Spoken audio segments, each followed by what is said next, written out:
Hello everyone, I'm very happy to be here with all of you. It's a pleasure to see so many familiar, beautiful faces, loving faces. Yes, hi Mona, I didn't say hi to you. Yeah, so thank you for coming, and today what I would like to talk to you about is about this masterpiece to me, okay?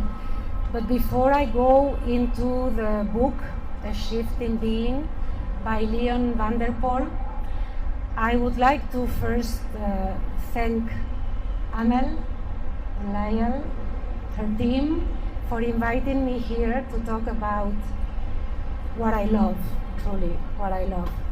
So thank you very much. And I would also like to say some words about, I wouldn't dare to say who am I, because those are very big words, but a little bit about my story and how I ended up in the world of coaching, yeah, and why I'm here today to talk about coaching. So, as Amal said, my name is Mónica Larrabeiti. I am Spanish. I love Egypt. I'm in love with an Egyptian. I'm married to an Egyptian.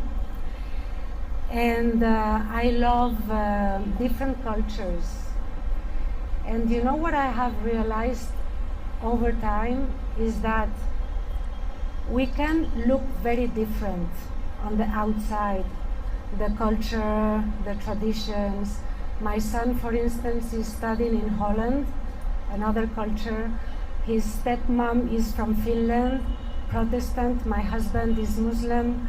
I am Catholic in origin. It's like different religions, different countries, different cultures, different expressions of the same divine essence that we all share.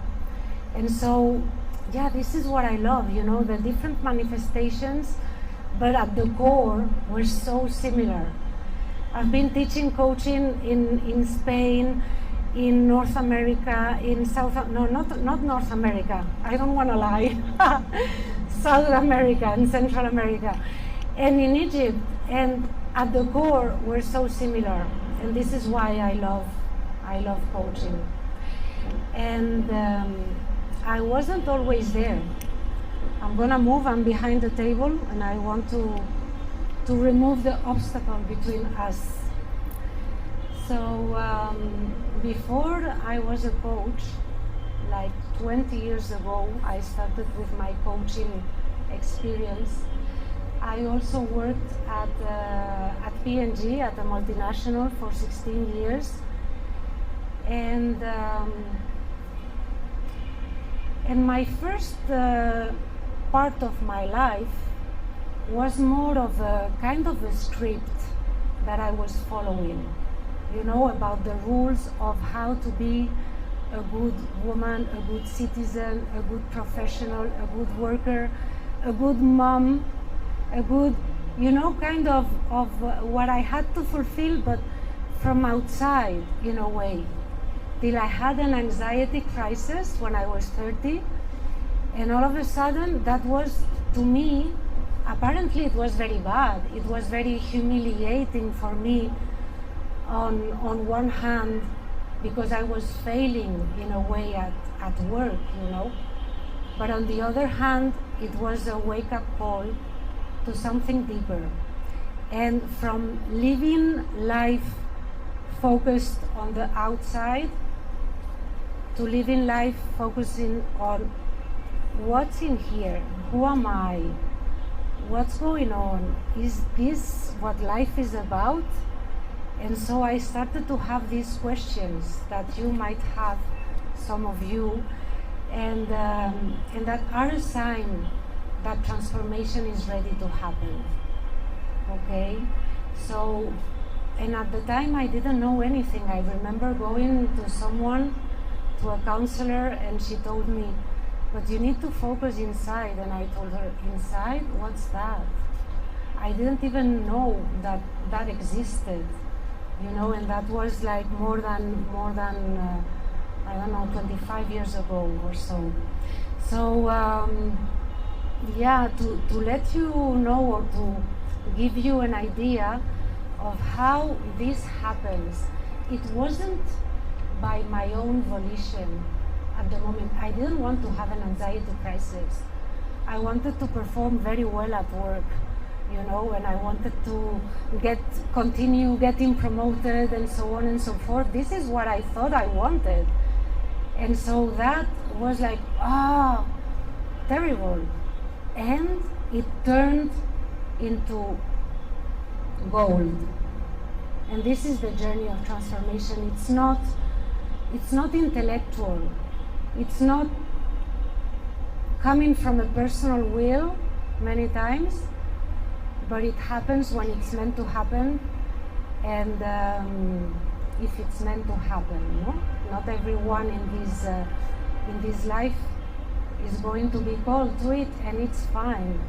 Again, different manifestations of the same divine essence.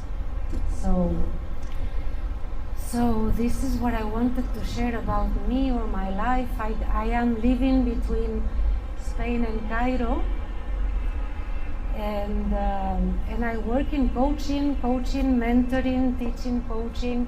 This has been my life for the last 20 years, I would say, and I love it. I really believe it's a way of being in the world, a way of relating, okay? So having said that, I'm going to connect with this book, A Shifting Being. A Shifting Being, the Art and Practices of Deep Transformational Coaching by Leon van der Poel. Leon van der Poel is the founder of the Center for Transformational Coaching.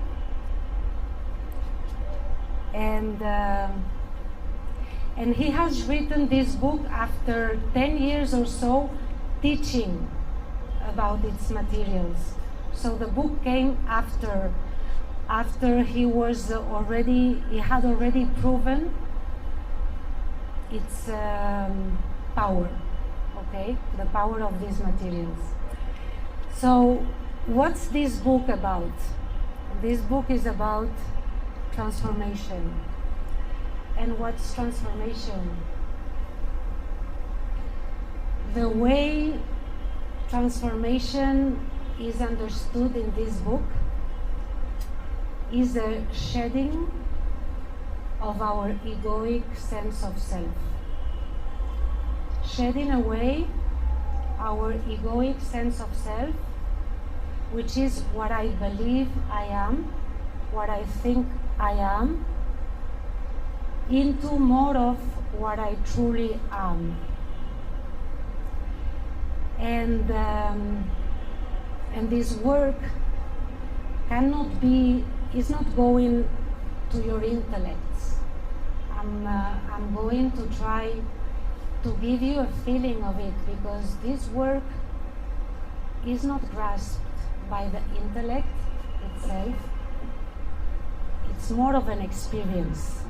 It's more of an experience, and this is what Leon invites us all in the book to experience, these shifts in being, this subtle transformation that ends up becoming a new, living from a different paradigm, a completely different sense of self, you know. So transformation is the transformation of our self-concept, who I believe I am, to embrace and embody and live as who or what I truly am, which is more presence-based, awareness-based, consciousness-based, versus personality, beliefs, thoughts.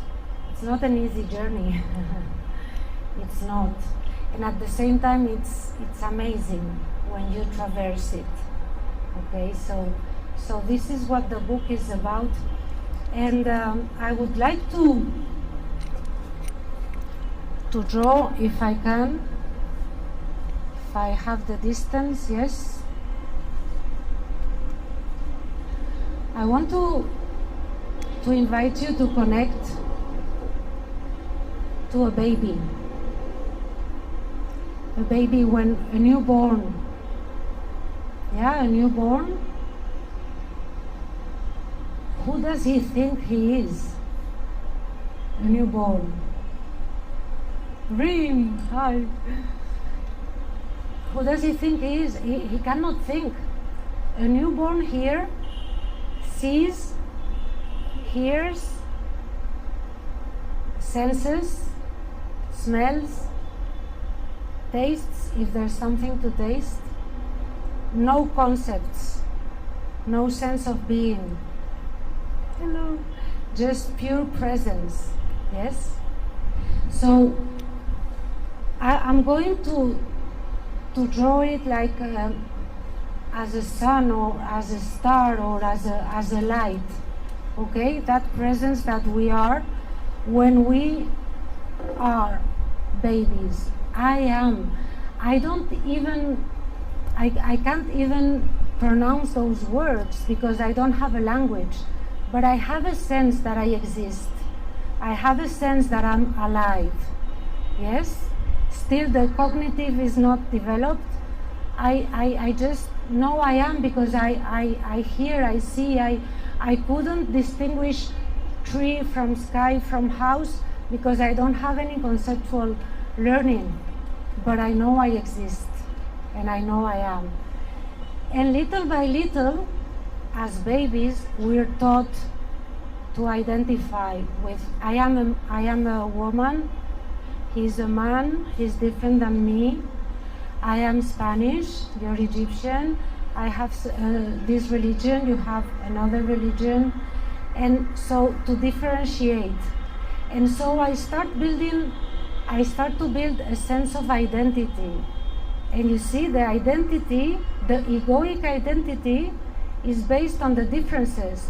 Because if all of us here were green, the color green wouldn't exist as a differentiation. So we start to differentiate ourselves, woman, and we start to having experiences of hurt. Someone does something to me, and so I start building strategies of how to not go through that again. So I start building kind of layers. I am a woman, I am Spanish, men are dangerous, if that's a layer that I can have. The world is amazing, or the world is a dangerous place. And so I start creating my self-concept and the self-concept of the world. So I don't go to life like a newborn kid, open to whatever experience because I'm not afraid. No. If someone similar to you hurt me in the past and I see you, I'm going to probably have a defense mechanism. Why? It's very unconscious. But I start to build walls in my identity and start identifying with those layers. So from the I am to the I am this, that, I am not, blah, blah, blah. The walls we put are the walls that imprison us and that hide, in a way, our light and our spontaneous expression and our aliveness and our freshness. And it's all part of the construction of the ego. They're all developmental stages. It's all normal. But at a point in time, we might feel that this is not it. This is not it. I've tried all the ways of being happy. by working for this company, by achieving this and that, by having kids, by creating a family, by getting promoted, by all of those external symbols. And sometimes you can have it all, which is that what happened to me with the anxiety crisis. You can have it all and still feel that there's something lacking, that there must be something else, that this cannot be it. And so this is when these practices, coaching for transformation, comes in. Because many times we know how to coach our clients from a place of solving your issue, helping you get the promotion or get a partner, which is all very good. Again, I'm not saying it's bad. I've been there for 20 years or 15 at least, and it's very good. It's part of the developmental process in human beings. But there can be a point in which it's not about solving life, but about living life. And living life to the maximum, and seeing any challenge that comes to you that is a challenge because it's touching one of the layers that you've built. What's a challenge to me might not be a challenge to you, Radwa, you know? And why is it a challenge? Because it's touching one of my identity configuration. You know, things shouldn't be this way, and so I'm triggered, and so I solve it. But when I have it all solved, and I still feel there must be something else, and there is. And there is. And this is the journey of transformation. When you kind of see that mechanism and start to align with the possibility of stripping away these layers so as to go back to the I amness, but in a way with a different wisdom, with the wisdom of a life lived, and with all of the layers of conditioning that have been necessary and still are necessary to interact with others. But they get transformed into, from something that is kind of a mandate, a should, a must, a prison, to something that is a choice. And we can start to choose, because we're not our layers. Yes? So when we talk about transformation, we're meaning that it's really, I love the quote, the loving ourselves into our wholeness. We're already whole. We have forgotten that we're whole, and it's to remember that. Who is this book for? For anyone who resonates with this kind of work. It can be coaches, it can be people, human beings, I would say. Human beings that are going through this confusion in life, or this sense of lack, or asking themselves the big questions: who am I? What's life about? In the end, the power of this work is not just for coaches, or for healers, or for therapists, or for leaders.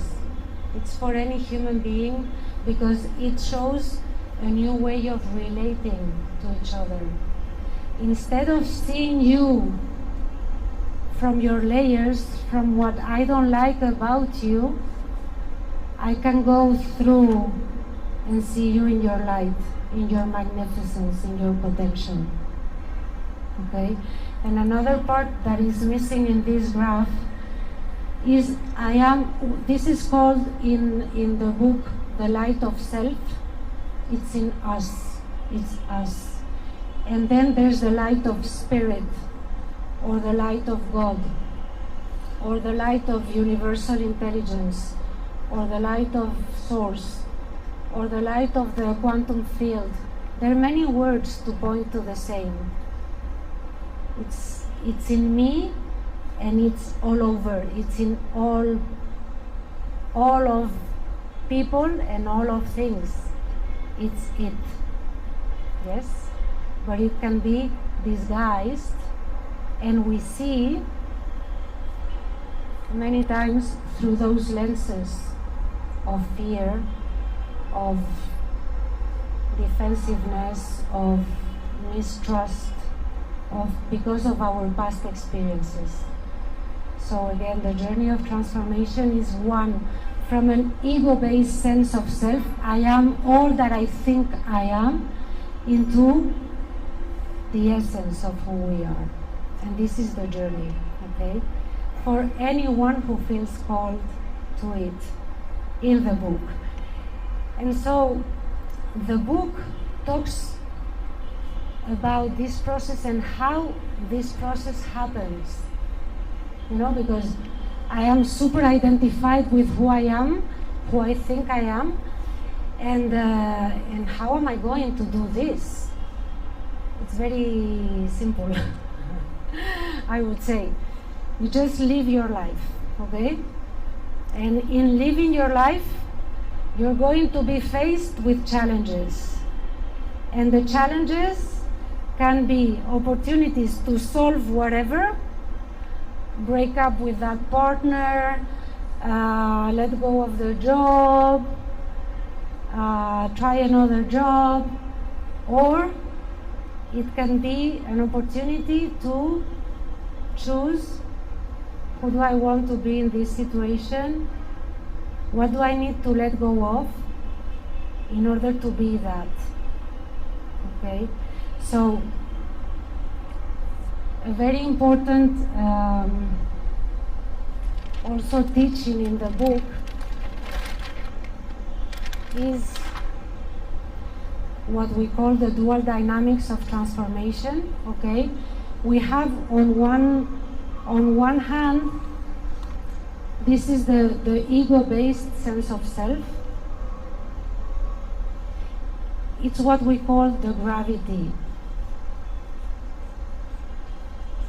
what holds us back. And it can be beliefs such as, I'm not good enough, I'm not safe, I'm not important, I am not deserving, I'm not worth, I'm not lovable, things like that. These are the core, but they can show up as, I don't know how to do this job, or I don't know how to have a good relationship. So they can be more superficial, more in the form, or more core, but they're the same. They're the same kind of whatever. They're engraved, I mean, of depth. Okay? So we have this, what holds us back, and we have, again, the light of our true self.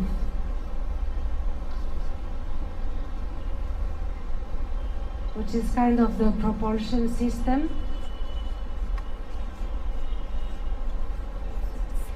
And this is what moves us forward in life. The cat is free.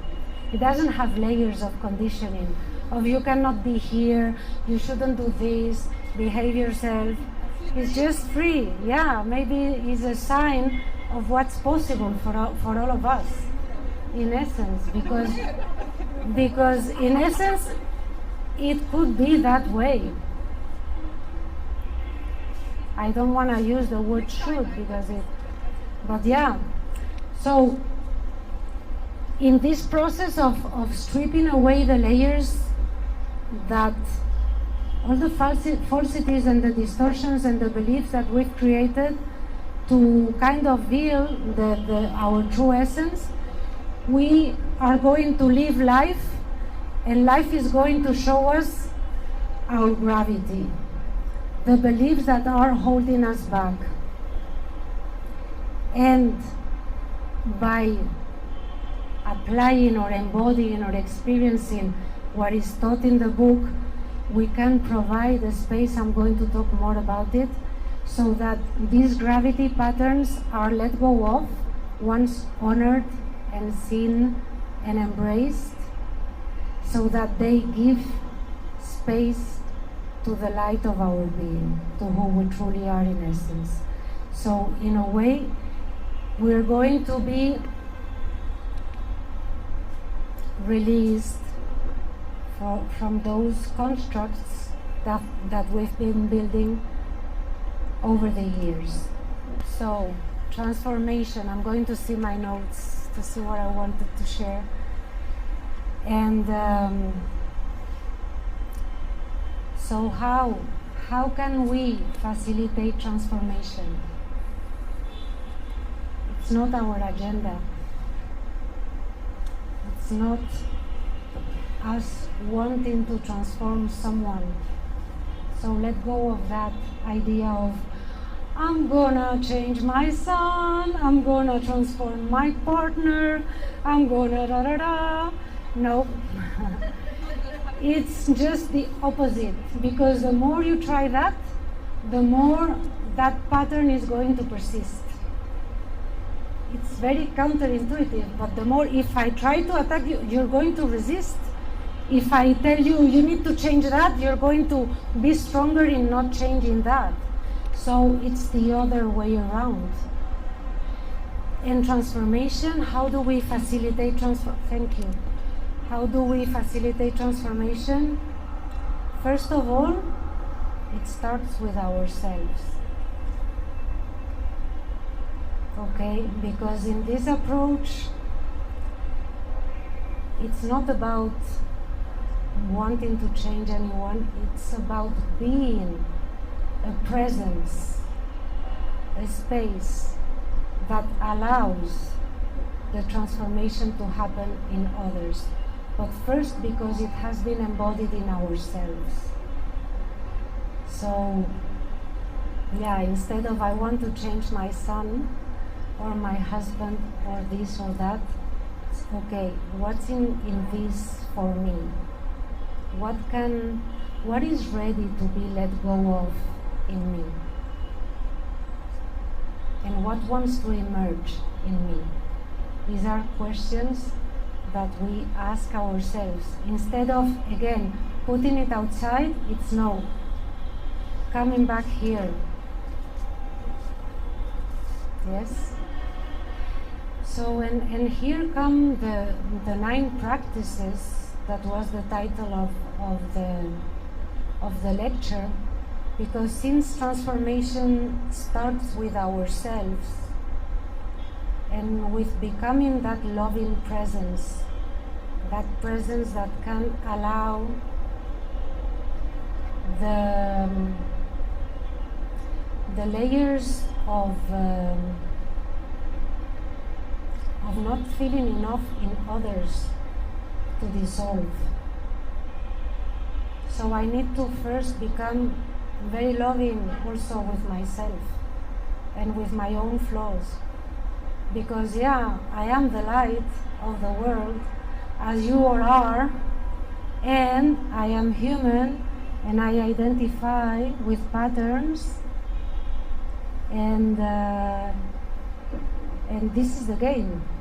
This is the game that we're living, as if it was a drama play, but we're all, I mean, and the more we can acknowledge the humanity, accept, love it, and at the same time connect deeper in ourselves, the more these patterns become transparent, they become a choice instead of a mandate.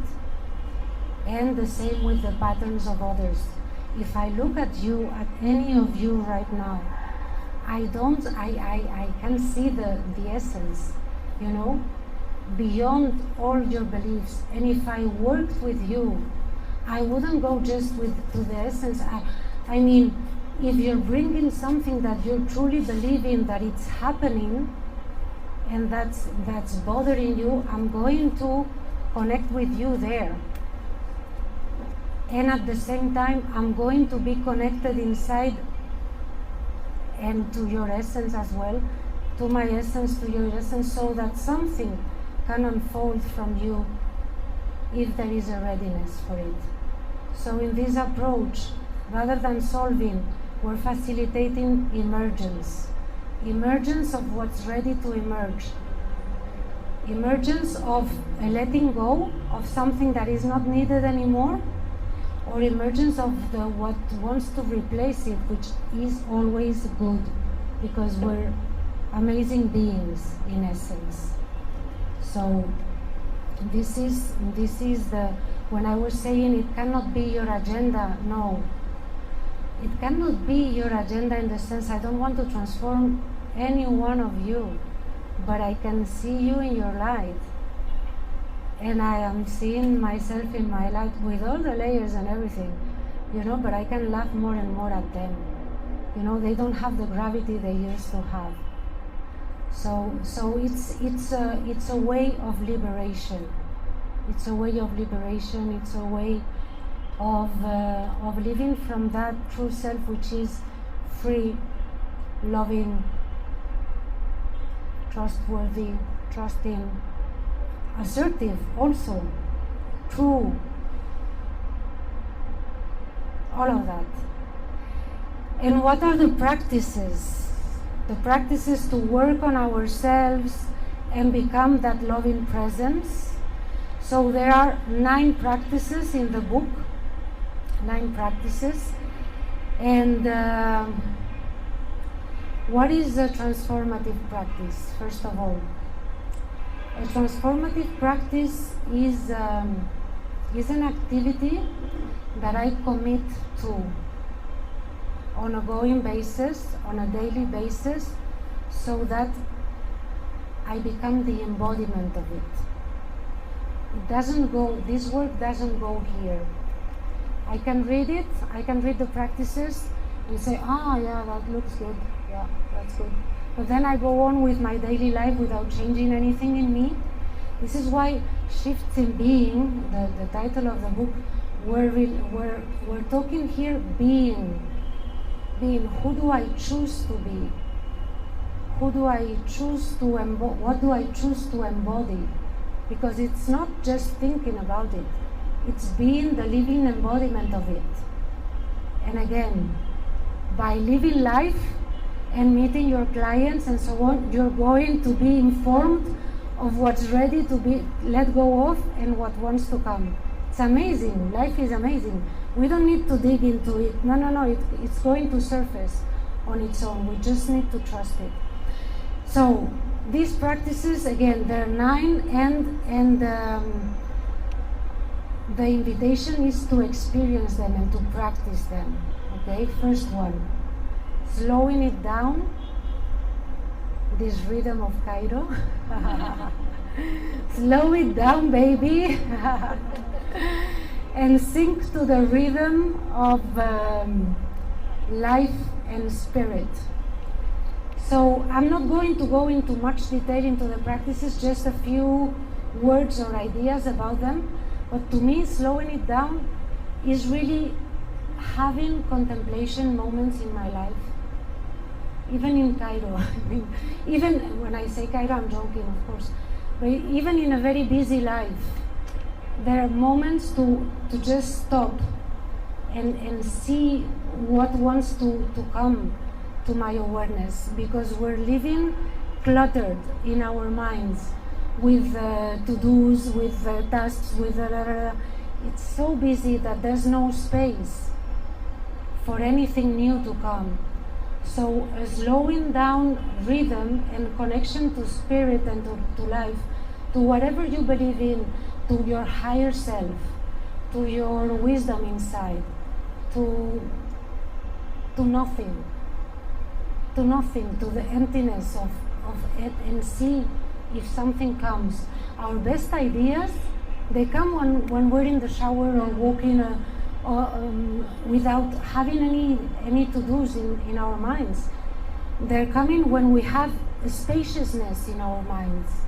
And so it's about cultivating that spaciousness for this process of transformation to be fostered and facilitated.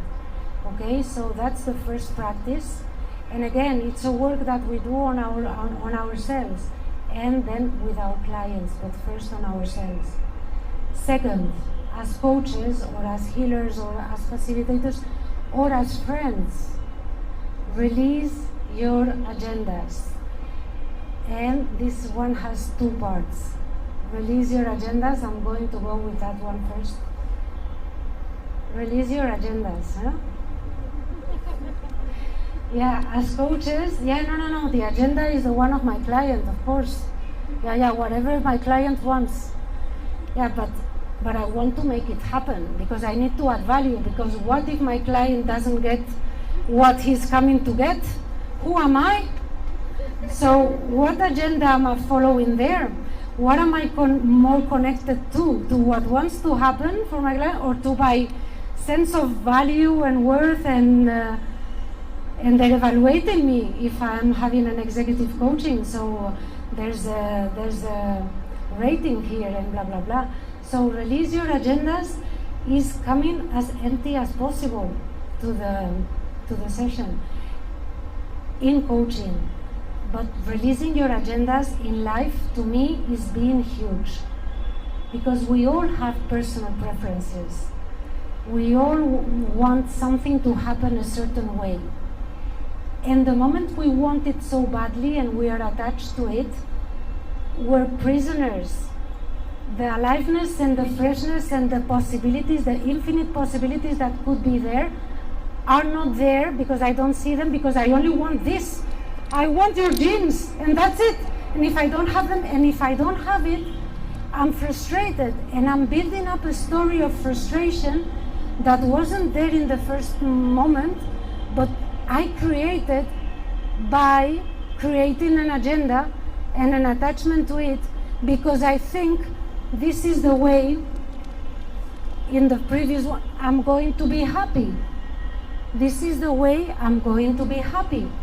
Because we have forgotten that our happiness is inherent in us. We hide it with the layers of shoulds and how life should be in order for me to be happy. But the more we progress in this work, we can see that we're happiness, and unless we're having some agenda for life to be different than what it is, we are okay, no? Imagine if there was nothing to achieve in life right now, nothing to achieve in order to be happy, just whatever comes, whatever emerges in you, and you do that. That's pure liberation. That's pure freedom. There's a connection to the vaster intelligence, and a connection to your deepest sense of self, and you just go with what you resonate with, because all the shoulds and shouldn'ts have been kind of made transparent. So that's what can be, what is possible, in fact. Releasing my agendas, not just in coaching, but in life. It's an opportunity. And the second part of this practice is embodying my spiritual values. Embodying my spiritual values, first of all, I need to know what are those. What's truly important to me? What are those universal values? And then see, am I living them? Am I being them? Or am I not? And again, it's very loving. It's not about, oh, you're not being them and you're blah, blah, blah, blah, blah. You should be different. No. It's about, understanding that I haven't been them because I've been believing something different, and that now that I know better, I can embody more and more of them. So if I slow it down, release my agendas in life, when I meet with someone, I'm just open to whatever unfolds, and I'm connected to love, to trust, to joy, to truth. I'm already making the space, I'm already bringing those ingredients to the space of our connection. And here comes the third one. The third practice is the nurturing healing spaces. Again, we're relating to each other. It's the metaphor of becoming the cocoon. The cocoon, you know, the transformation of a caterpillar into a butterfly. As deep coaches or as practitioners of this work, we are cocoons. We are cocoons of life, of love, of all of your spiritual values, of trust, of truth, and we provide that space for the transformation that is ready to happen. It's very organic. Because imagine if I see that the butterfly is trying to break the cocoon and I want to help her and I break it, I have killed her. So we're going to see more with another practice, but it's about really trusting the process. Trusting the process of whatever is going on is what's meant to be. Okay? And we are that space that allows. So that if our client or a friend or someone is not in that place of trust, we are embodying the trust so that she can connect with that. And in time, because it's her essence, she can have her own insights and her own outcomes of whatever is ready, okay? Another very important practice is let there be silence. But you're already sensing, no? This is slowing down. This is silence is when you slow down the noise of the mind. What stays? That emptiness that I was telling you about. And silence can be just shutting our mouths, but being thinking blah, blah, blah, blah, blah, blah, blah, blah. Or just a stillness of an emptiness that is linked. When you don't have an agenda, you don't have to think on how to solve. So the more you're open to whatever, the more you're silent, because you're not wishing anything to happen. Okay?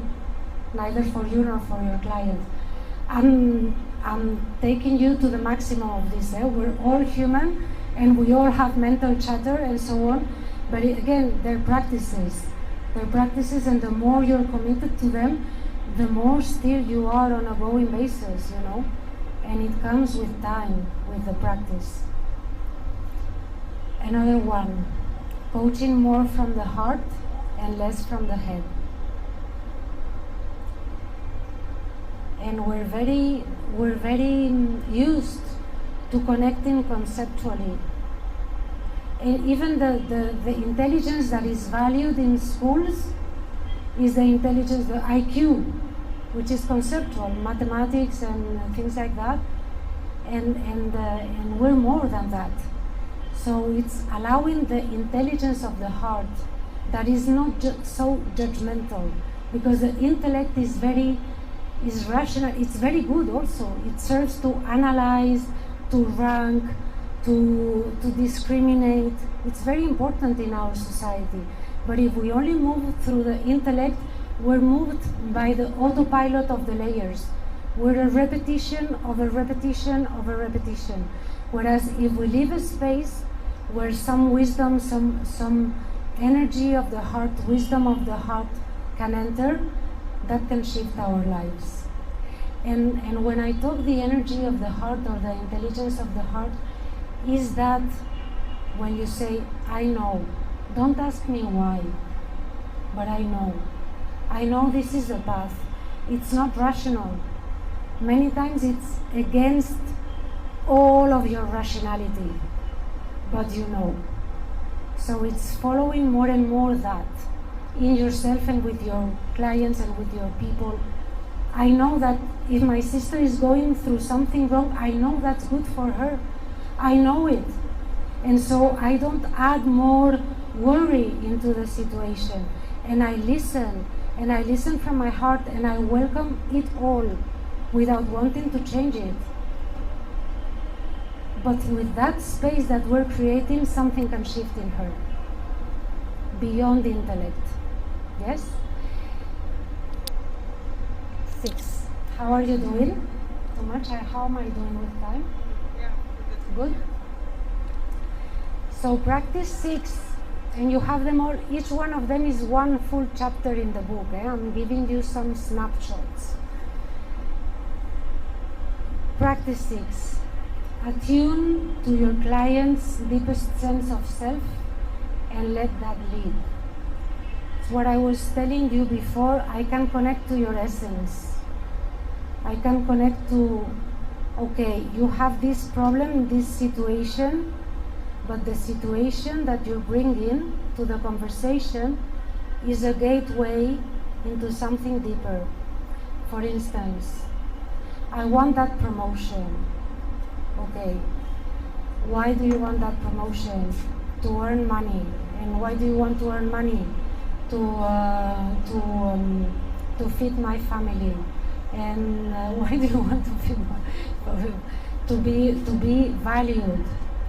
And so on and so forth. And if you take it to the extreme, anything that we want, what it has at the end of all of those is I want to be happy, I want to be loved, I want to be seen, I want to count.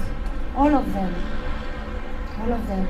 So we can connect to someone at the level more of the situation and perfect, but if there is a readiness for them to go deeper, we go deeper.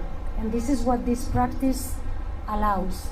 To tune in and not stay so much at the level of the situation if there's the possibility to go deeper to a sense of I'm not good enough, I'm not worth it, and I need to prove. Because after healing that, letting go of that, the promotion will probably come. Because I'm already connected to my light and my essence, and I'm going to attract the promotion like this. So I don't need that strategy. I need to connect to my wholeness, to who I truly am. If the client is ready, always. Yeah? So this is the practice that tells us, okay, let go of your agendas and connect with the agenda of the client, like the one that has been spoken, but have always in mind what's ready to happen here. What is there a readiness for? And let, in that spaciousness of yours, the answer come. And follow that, you know? That's the tuning in to the client's deepest sense of self. And then, after we have tuned in, there can be two experiences in the client. Either an experience of letting go, letting go, or a gravity showing up. You know, something, suffering. Suffering, the client can be very enraged, or crying, or sad, and everything is welcome. What we don't want, the practice number 7, which is the practice that comes to be with these kind of situations, is called increase your capacity to be with pain and allow healing moments. So our capacity to be with pain, how many times we've been taught to get rid of the pain. And if a child is crying, oh come on, don't cry, it's gonna be okay. And yeah, but you don't have to know, but it's going to be good.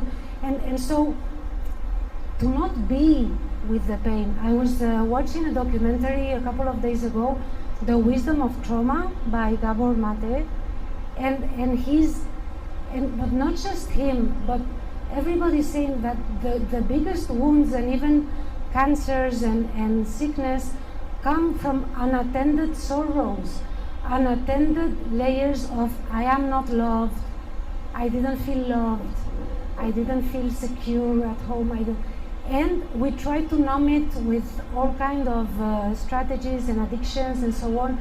And what this work is fostering is the power of love, the intelligence of love, which is really not the love in the romantic sense, but the love in the sense of the embrace of it all, the presence with it, the honoring whatever is here, because kind of the wound is the way to the light. We're seeing pain and sickness as welcome, because they can be a gate into more of wholeness. Whereas if they're hidden or suppressed, they stay there. And the moment we're a bit not present, they're going to show up again. Because what they want from us is attendance, is presence, is space, is to be held in that space.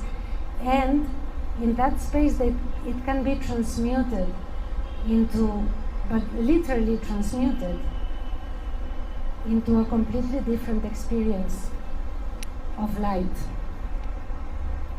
When truly allowed. Allowed is one of the words or concepts that to me have made more impact in this work. Rather than trying to solve or get rid of or fix, it's allow it to happen, allow it to heal at its own volition. It's very organic, like a plant. When you plant a seed, you water it. If you want to have it happen, like have it grow like this, and you go see how it goes, you kill it again. So it's more again syncing with the rhythm of life and spirit, you know, and living according to that greater will, you know, in a way. So practice 7, yeah. We welcome pain. We love pain. We honor pain because it's not disruptive. It's functional. It's the functionality. I don't know how he says it in the book, Leon, but well, it's functional. Practice 8. Once we have let go of the gravity of the pain at its own volition, not forcing anything, but just allowing the process of transmutation to happen, or healing. Practice 8 is foster the emergence of what wants to happen, and always what wants to happen is more light, more expansion, more love, more companionship, more good well-being, if we allow it. So we also learn how to be with that, how to connect with the clients there and let that happen and expand with them, because there's a 10th practice. In the book there are only 9, but Leon has included one now, which is the number 10. I'm going to tell you the number 10. It's not in the book, but it's a bonus for you who are here. So practice number 10 is increase your capacity to be with light. Because as Marianne Williamson said in one of her famous quotes, what we're most afraid of is not our darkness, it's our light. And as we move on with the letting go of layers and touching our magnificence and our radiance and our amazingness, sometimes it's like, isn't this too much? I'm going to be alone in the world. I need some suffering to be like normal, you know?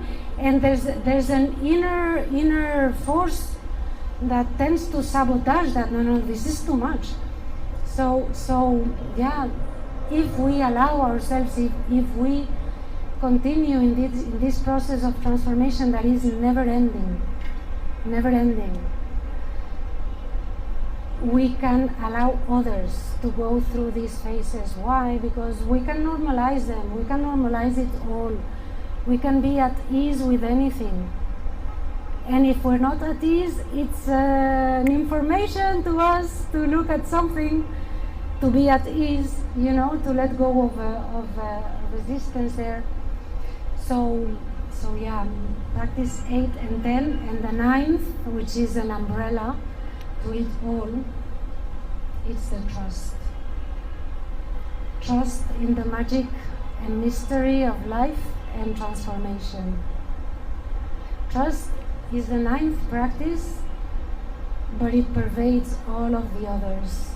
Because if I don't trust this process, why am I going to slow it down if I have so many things to do? And why am I going to let go of my agendas if I need to be in control? Because if I'm not in control, it's going to be a mess. And so on and so forth. How am I going to connect to my heart? And I'm going to be taken advantage of. So all of those barriers into the practice are information about the layers or the barriers that we're having, that we're identifying with. And again, an amazing opportunity to embrace them, to be with them, and to let them go at their own accord.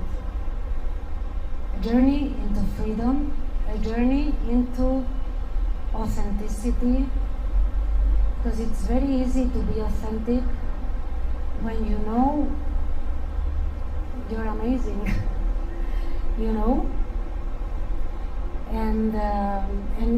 and you all are. I mean, I'm not talking about me. We're wearing different outfits on top of the amazingness, psychological ones, clothing ones. Even the body could be an outfit, for this manifestation of the divinity that we are in this world. But it's not about getting rid of the body or getting rid of the outfit or even getting rid of the layers. It's seeing it for what it is, so that it loses the gravity that it can have on us.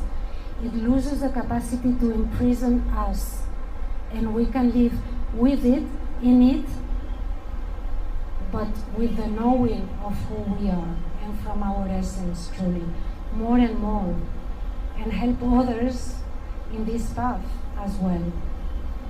Others who are feeling this turbulence of transformation, who are asking themselves the big questions, who are feeling that they're not good, they don't deserve, and there is this life, and they're kind of having the call of a more transcendent dimension, call it spirit, call it something else, other than the material, just the material. So we can be of help there for them. And for those who are not in transformation, who are not in that phase of stripping away their ego-based identity, we can also be a space of growth, just by being. Nothing to say, nothing to do, just be, and out of the being, the doing will come. If we're connected there, it's not that we're going to be like plants. I'm a flower, I don't do, no, I'm just being, no, it's my being is my doing, and so I can be very messy at times, and I can be very sacred and spiritual at times. For me, spiritual is messy also. I mean, spiritual is all, all that is taking place. So I can be anything. I can do anything from a state of being that is integrated, that allows it all. The so-called flaws and the strengths. Can have a preference. I have to be honest, I have a preference for the brilliance than for the flaws. But I'm more and more welcome the flaws or the fears or the sometimes a bit of shame or scariness as something good. I'm seeing it more and more as a gift in disguise, you know. But truly, I still have a preference. but yeah, I welcome it all. So these are the practices of deep coaching that I wanted to share with you in this lecture, and a bit about the path of transformation, the journey of transformation. Again, to me, in this journey that I undertook 5 years ago, key words or key concepts: allowing, embodying, ways of being, not just talking, walking the talk, talking the walk, more from a very gentle place, compassionate, loving, gentle, understanding. It was all created, all the layers were innocently acquired. We were not choosing. It was like this, and our parents were not choosing either. It was a system playing out itself. But the moment we can be aware of it, we can see it for what it is, and we're free. So, and we are presences. We provide the conditions, we create spaces where transformation in others and in ourselves can happen at its own accord. And we don't need to be transformed. We don't need anything, in fact. We just need to be. But if we're having the calling of transformation, follow it. But don't impose it in yourself. Because again, it's a layer. Instead of having a promotion, I'm going to have the transformation. I'm going to reach this state of it. And it's more of the same. It's not needed. Really, what's needed, not even needed. The invitation is to be, to allow yourselves to be, and just life will send you what you're ready for. Live it. Instead of trying to control life or to fix life, live it as it comes. That's my invitation.